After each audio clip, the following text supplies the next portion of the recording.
brim in this house. So. Nice. You getting a bigger place? Yeah, we right now every kid, like 2 kids in each bedroom, like toys overflowing into the kitchen. This is where I work.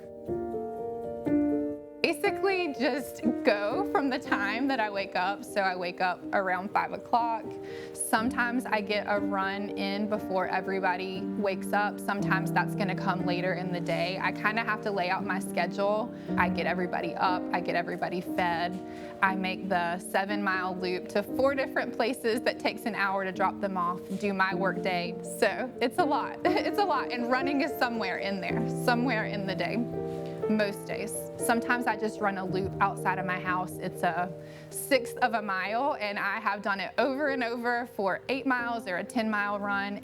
I ran in college, and then I've always been an active person, but really kind of just set that to the side to really be 100% immersed as a mom. 2. Oh, okay. Is it 4? How could you? Kind of just struggled with who I even was and my identity, and I was just in so much emotional pain wrestling with that. And so I started running again, and what I found, and I don't know if it's the healthiest, but no one told me it wasn't, was I could run where my body hurt worse than my heart did. I think I'm now 16 years into motherhood, which is crazy because I don't feel like I'm old enough to have a 16-year-old. But when I first started out, I think I thought motherhood was martyrhood, and I think that that was a really bad thought process. And so I gave everything of myself until I had nothing left. I have found in the last few years as I've gotten back into running, and I've seen such a shift in myself physically and mentally, that the more that I take care of myself, the more that I have to give to them. When I found out I won, I honestly was in a little bit of disbelief.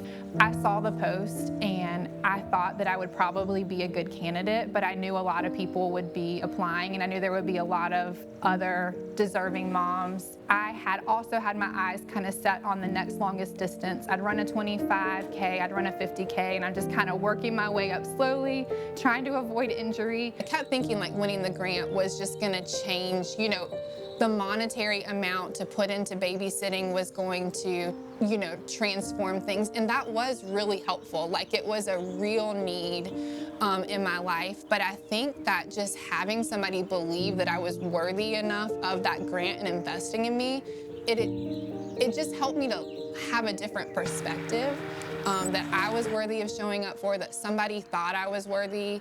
And also, I just remember, you know, I didn't want to let anybody down. I felt like someone had invested a lot in me, and so I was like, I'm going to finish this race. I knew I wanted to go somewhere really beautiful.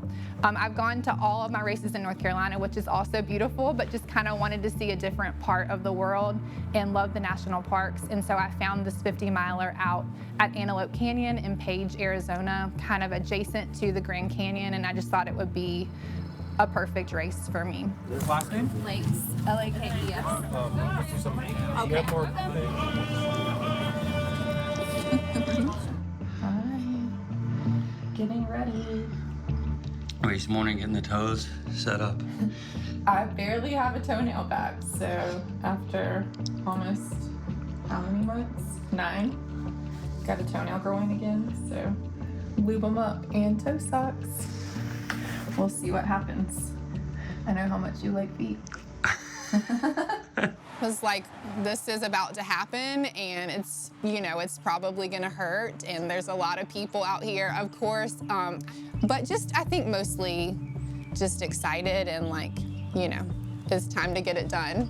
The race director gives, you know, the talk the morning of. He's like, we're lining up, you know, we're all gathered in, and he's like, well, he said, this is hardly running. He was like, this is hard. I would hardly call this a trail race, and don't die. And, you know, and then they blew the gun, and we, we took off.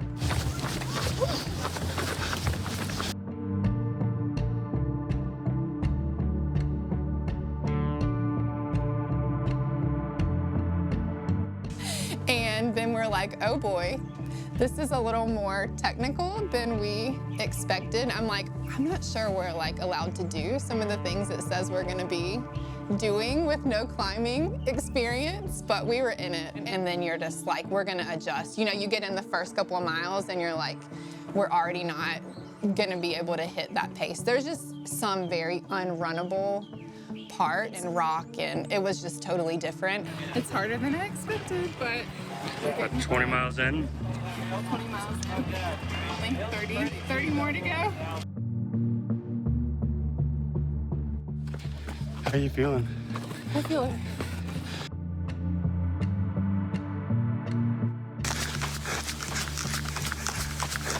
Even before I crossed, I could feel, I'm definitely a crier. Like, my kids aren't even fazed by it when I cry anymore.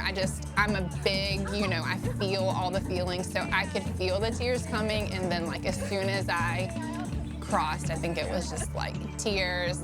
You know, I think every time you face a fear and you get through it and you survive it, you're like, you just realize that you are pretty capable of doing those hard things. So I think the race was a good, like, maybe parallel for my life. It was like a culmination of everything that I had, you know, gone through to even know I was strong enough to show up for that kind of race. And then just the physical training side of it, like to wake up when it was cold or rainy or dark or early, to run on this little loop outside my house when that was the only option that I had. You can see on my Strava, like, lines where I go back in the house and I fix a snack and then I go back out. It doesn't have to be novel. A lot of, like, putting in the work is it's just monotonous. And I mean, moms better than anybody understand that. You know, we get up and we make the same lunch boxes every day and drive to the same schools and do the same bedtime routine. You know, I just ran out of excuses. Like, I found a way to make the thing happen that I wanted to do. She's really gaining a lot of strength and, you know, belief in herself. She has belief in herself, but around the running and understanding she's an amazing runner, it's been fun to watch. I think she's even better than she knows, and I'm really looking forward to continuing to see her grow in this and achieve really amazing things, because I think she will.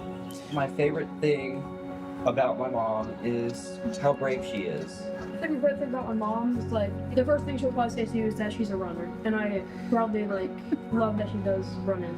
My favorite thing is my mom cooks dinner for us. I like that she's kind. I'm done. I'm done with all these novelty races. Like, I've run with llamas, I've run up all the Chimney Rock steps, I've scaled these rocks. I just want to run a flat, easy course the next time.